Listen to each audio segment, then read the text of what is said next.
Spoken English को अगर आप हवा मानते हैं तो आज से आप हवा बिल्कुल भी नहीं मानेंगे। उसके पीछे का रीज़न है क्योंकि जिस तरीके से अगर आप ध्यान दें कि आप बचपन से थैंक यू, सॉरी ये सब सुनते आए हैं, तो आपको ये बताने की ज़रूरत नहीं होती कि थैंक यू हमें कब बोलना है, सॉरी हमें कब बोलना है, ये आपको पता है। उसी तरीके से बहुत सारे शॉर्ट फ्रेजेस होते हैं, short phrases. Thank you, sorry भी एक फ्रेज ही है। तो ऐसे शॉर्ट फ्रेजेस जब आप सीख लेंगे कि छोटी छोटी बातों पे आपको रिएक्ट कैसे करना है इंग्लिश में, तो उससे क्या होगा कि आपके अंदर की हेजिटेशन भाग जाएगी। जैसे किसी ने आपसे कुछ भी पूछा, मान लीजिए किसी ने पूछा कि कौन सा वाला चाहिए, तो आपको बोलना है वो वाला। तो आप कैसे बोलेंगे? इसे इंग्लिश में बोलने के लिए आप बोलेंगे दैट वन। अगर वो दूर है तो दैट वन, अगर पास में है तो आप बोलेंगे दिस वन। तो अगर इन फ्रेजेस के बारे में आपको पता हो तो आपके लिए कितना इजी हो जाएगा ना, बहुत इजी हो जाएगा इंग्लिश सीखना। तो ठीक है, आपने अभी दो सीख लिए, that one and this one. That one का मतलब वो वाला और दिस वन का मतलब ये वाला। तो जब कोई चीज पास में है आपको बोलना है ये वाला, आप बोलिए दिस वन। कोई चीज दूर है आपको बोलना है वो वाला, आप बोलिए दैट वन। आपने दो फ्रेजेस सीख लिया। अब क्या आपको मुश्किल लग रहा है कि सच में इंग्लिश बहुत मुश्किल है? कुछ भी मुश्किल नहीं है। अगर आपने ऐसे फ्रेजेस सीखे ना तो आपके लिए बहुत आसान हो जाएगा। तो वीडियो में आपको एंड तक बने रहना है। Hey guys, my name is Kanchan and you are watching me on English Connection. तो गाइस, जो आज आप सीखने वाले हैं वो इतना इम्पॉर्टेंट है कि मैं बता नहीं सकती। इसके लिए आपको वीडियो को पूरा देखना ही होगा। अभी मैं आपको एक बहुत ही इम्पॉर्टेंट सा देती हूँ फ्रेज। जैसे कि मैंने बोला, कोई आपसे पूछे कौन सा वाला, तो आपने सीख लिया कोई चीज बताने के लिए आपको वन का यूज करना है। आपने दिस और दैट का यूज कर लिया। तो अगर किसी से आपको पूछना है कौन सा वाला, तो आप पूछिए which one। So number 3 is which one। One का यूज किया हमने, which लगा दिया, कौन सा वाला। तो अगर आपको किसी से इंग्लिश में पूछना है तो आप बोलिए which one। आपको कौन सा वाला चाहिए? Which one do you want? इसके आगे अगर आपने ऐड कर दिया do you want तो एक पूरा सेंटेंस बन गया। Which one do you want? So which one। है ना मजेदार? अब एक नया फ्रेज सीखते हैं जिसके बारे में अक्सर कई बार ये बात हो जाती है कि मैम ये सही नहीं है, ये कैसे हो सकता है। जैसे आपको कहीं जाना हो और दो लोग साथ में जा रहे हैं, मतलब आप इधर से जा रहे हैं, वो इधर से आ रहा है, फिर आप अटक से जाते हैं बीच में, फिर कहते हैं पहले आप, मतलब कि पहले आप निकल जाइए फिर मैं चला जाऊंगा आराम से। तो पहले आप के लिए इंग्लिश में हम बिफोर यू नहीं बोलते। Number 4 is after you. Okay, after you का मतलब हुआ कि आपके बाद। तो इसका जो हम फ्रेज में हिंदी में यूज करते हैं वो क्या है? पहले आप। इसका मतलब तो यही हुआ ना, पहले आप। इसे इंग्लिश में हम बोलते हैं आफ्टर यू। बिफोर यू बोलेंगे तो गलत हो जाएगा। बिफोर यू का मतलब हो गया कि आपसे पहले मैं। तो हमेशा याद रखिए आपको क्या बोलना है? After you. ठीक है। Number 5 is what for. इसका मतलब होता है किस लिए। नेक्स्ट टाइम से अगर कोई आपसे कुछ कहे, मान लीजिए कि मैं बाहर जा रहा हूं, तो आप पूछ सकते हैं किस लिए, व्हाट फॉर। या फिर आपसे कोई कुछ मांगता है तो आप पूछते हैं किस लिए, व्हाट फॉर। क्लियर? अब आगे बढ़ते हैं नंबर 6। और नंबर 6 क्या है? Are you done. Are you done? This is a question. Are you done इसका मतलब होता है क्या आपका हो गया। तो मान लीजिए कोई कुछ भी काम कर रहा है, जैसे कि कोई खाना ही खा रहा है या फिर कोई भी काम कर रहा है, तो आपको पूछना है क्या आपने वो काम कर लिया, या फिर खाने की बात कर ले कि आपने खाना खा लिया, आर यू डन। तो नेक्स्ट टाइम से आपको पूछना है, आप बोलिए आर यू डन। और अगर आपसे कोई पूछता है आर यू डन और आपने कर लिया है काम, आपको बोलना है हाँ हो गया, तो आप बोलिए आई एम डन। क्या बोलेंगे आप? I am done. That means I am done. I am done, मेरा हो गया। इसको हिंदी में क्या बोलेंगे? मेरा हो गया। है ना इंटरेस्टिंग? अब आपने 7 ऐसे फ्रेजेस सीख लिए हैं जिन्हें आप बहुत ही आराम से यूज कर सकते हैं और आपकी इंग्लिश भी इंप्रेसिव लगेगी। अब आगे बढ़ते हैं और फ्रेजेस सीखते हैं। नंबर 8। नंबर 8 इज जब आपसे कोई किसी समय की बात करे और आपको पूछना है किस समय या फिर कितने बजे, तो आप क्या पूछेंगे? What time. ठीक है, इसका मतलब है कितने बजे या फिर किस समय। तो नेक्स्ट टाइम से अगर मान लीजिए आपको कोई पार्टी में इनवाइट करता है और आपको पूछना है कि कितने बजे, व्हाट टाइम, किस समय, what time. Next is can't say. Can't say, कोई आपसे पूछे कि पार्टी में आ रहे हो ना, कह नहीं सकता, कांट से। सो कह नहीं सकता या कह नहीं सकती। अगर ये बोलना है तो आप सिंपली सिर्फ इतना बोल दीजिए, कांट से। ठीक है, उसके बाद अगर आपको किसी बात पे ये रिएक्ट करना हो बिल्कुल भी नहीं, तो आप क्या बोलते हैं? Not at all. Not at all, बिल्कुल भी नहीं। या फिर नो वे, तुम मुझसे कुछ छिपा रहे हो ना, नॉट एट ऑल, बिल्कुल भी नहीं। या फिर नो वे, मतलब हो ही नहीं सकता कि मैं ऐसा कुछ करूं, बिल्कुल भी नहीं। और इसका मतलब क्या है? हो ही नहीं सकता, नो वे। दोनों का मतलब लगभग सेम ही है। तो आपने कितने सीख लिए? आप 11 ऐसे फ्रेजेस सीख लिए हैं जो आपके बहुत ही काम आने वाले हैं। अब आगे बढ़ते हैं, नंबर 12 सीखते हैं। तो गाइस वीडियो में एंड तक बने रहना है, क्योंकि जो भी फ्रेजेस आप आज इसमें सीखने वाले हैं ना, वो सब आप बड़ी ही आसानी से यूज करेंगे, क्योंकि बहुत ही छोटे छोटे फ्रेजेस हैं जो आप बहुत ही आसानी से बोल पाएंगे। So number 12 is do you like it. इसका क्या मतलब है? आई थिंक इसका मतलब आपको पता है। क्या ये आपको पसंद है? Do you like it. तो जब भी आपको किसी से पूछना हो उसकी पसंद की, आपको पसंद है कि नहीं, तो आप पूछिए डू यू लाइक इट, क्या ये आपको पसंद है। अब अगर आपसे कोई ये चीज पूछता है तो आपको जवाब देना है थोड़ा बहुत, तो उसके लिए आप क्या बोलेंगे? Kind of. काइंड ऑफ, थोड़ा बहुत, काइंड ऑफ। तो ये छोटा सा फ्रेज आपके बहुत काम आने वाला है। अगर आपको कहीं भी बोलना है थोड़ा बहुत, तो आप बोलिए kind of. Next is never mind. ये जो नेवर माइंड है, इसे आप इस तरीके से भी यूज कर सकते हैं, छोड़ो उसे।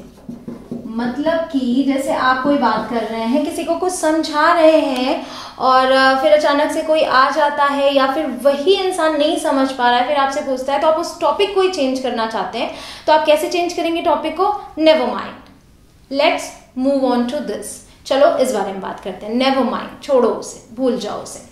ठीक है, इस तरीके से आप नेवर माइंड का यूज करते हैं। Number 15 is what's going on. इसके बारे में तो आपने सुन ही रखा है। व्हाट्स गोइंग ऑन मतलब कि क्या चल रहा है। व्हाट्स गोइंग ऑन, क्या चल रहा है, क्या हो रहा है। आप किसी के पास जाते हैं, उससे मिलते हैं, आप बोलिए व्हाट्स गोइंग ऑन, क्या चल रहा है।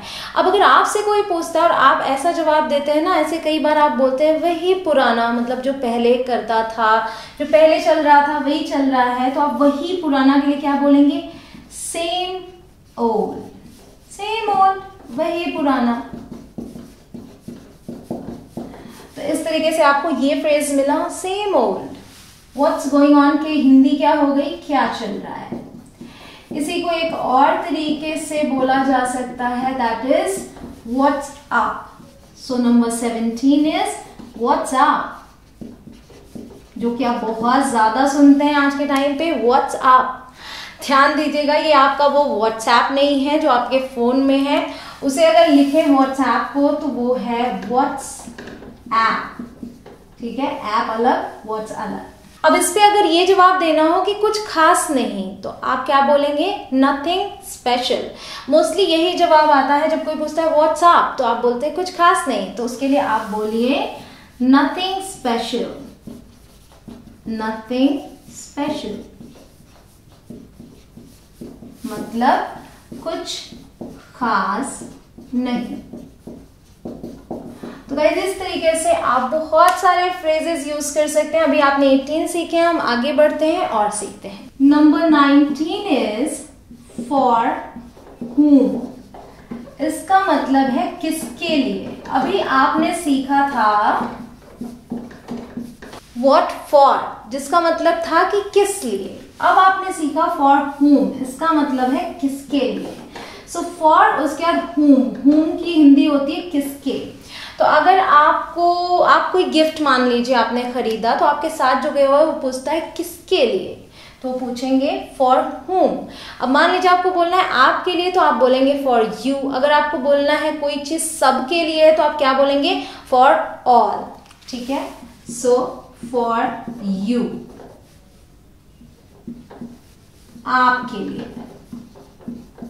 तो you को आप किसी भी वर्ड से रिप्लेस कर सकते हैं, जैसे कि for मम्मा, मम्मा के लिए। अब आगे बढ़ते हैं। नंबर 21 इज सच में।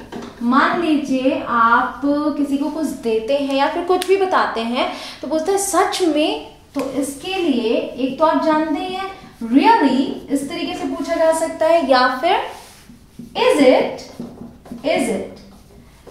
भी पूछ सकते हैं। इज इट मतलब सच में।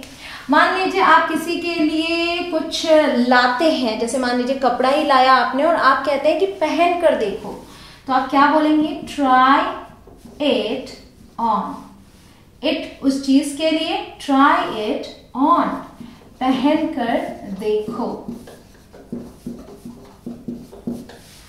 ठीक है, और मान लीजिए कोई भी चीज आजमा के देखने की आप बात करते हैं, तो आप क्या बोलेंगे ट्राई इट, या फिर दिस भी बोल सकते हैं, ट्राई इट आउट, आजमा कर देखो।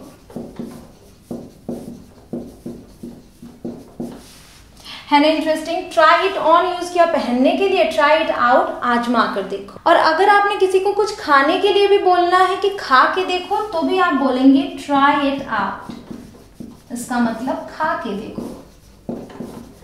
तो आपने एक और सिचुएशन के लिए ये फ्रेज तैयार कर लिया, ट्राई इट आउट, खाकर देखो। Now number 25 is really very important, ध्यान से देखिएगा, बहुत कंफ्यूजन होती है। How come. हाउ कम, अब इसमें क्या है, इसमें इसकी दो मीनिंग है। एक तो हाउ कम का मतलब होता है व्हाई, और एक हाउ कम का मतलब होता है हाउ, मतलब कि क्यों भी होता है और कैसे भी होता है। सिचुएशन को समझिएगा, ठीक है। दो सिचुएशंस, जैसे कि मान लीजिए आप घर पे आते हैं, आप गए थे ट्रेन पकड़ने और आप घर पे आके बोलते हैं मेरी ट्रेन छूट गई, तो आपकी मम्मा का रिएक्शन होगा कैसे। तो वहां पे भी वो बोल सकती है हाउ कम। ठीक है, तो ट्रेन छूट गई, हाउ कम, कैसे वाला। और मान लीजिए आप आके बोलते हैं कि मैंने ट्रेन छोड़ दी, तो रिएक्शन क्या होगा, क्यों। वहां पे भी बोला जा सकता है हाउ कम। हाउ कम दोनों सेंस में यूज होता है, तो आप कंफ्यूज ना हो। अगर आपको क्यों बोलना हो, कैसे बोलना हो, तो आप इनका यूज करें। Number 26, that's true. इसका मतलब आपको अगर समझ में आएगा, इसका मतलब तो ये भी है कि वो सच है। और जैसे आप बोलते हैं ना सो तो है, सो तो है ना, तो सो तो है, इस तरीके से आप बोलते हैं। मान लीजिए किसी ने कोई बात बोली, तो आप कहते हैं सो तो है, तो वहां बोलिए दैट्स ट्रू। तो इसके लिए आप इसका यूज कीजिए। नंबर 27 इज कब से। इसके लिए आप क्या बोलेंगे, सिंस व्हेन। मान लीजिए आप बोले कि मैं इंग्लिश सीख रहा हूं, कब से, since when. Number 28 is who did. आप आगे इट भी लगा सकते हैं, दिस भी लगा सकते हैं। हु डिड इट, ये किसने किया, हु डिड इट। तो जवाब में आप सिंपली बोल सकते हैं ही डिड इट, ये उसने किया। So number 29 is who knows, मतलब कौन जाने। कई बार जब किसी चीज का जवाब नहीं समझ में आता, तो आप बोलते हैं ना कौन जाने, हु नोज। ऐसे कई लोग बोलते हैं भगवान जाने, तो उसके लिए बोला जाएगा गॉड नोज, मतलब भगवान जाने, गॉड नोज। तो जब किसी चीज का जवाब नहीं समझ में आए, तो आप बोल सकते हैं गॉड नोज, भगवान जानता है या भगवान जानता। कई बार आप बोलते हैं ना बस, उसके लिए आप क्या बोल सकते हैं, दैट्स इट, दैट्स इट, बस, बहुत हो गया। Enough is enough. सो अगर आपको बोलना है बहुत हो गया तो आप बोलिए इनफ इज इनफ। इसका मतलब होता है बहुत हो गया। जब आप अपनी बात पूरी खत्म कर लेते हैं तो आप बोलते हैं दैट्स ऑल, मतलब बस। That's all, thank you, that's all, thank you. So I think I am also going to say the same. That's all. Thank you. मतलब कि जब आप कभी स्पीच भी देते हैं ना स्टेज पे तो आप इसी तरीके से बोलते हैं ना, That's all. Thank you. तो इस तरीके से आप अपनी बात को एंड कर सकते हैं। सो गाइज, आज की ये वीडियो कैसी लगी मुझे ज़रूर से बताइएगा।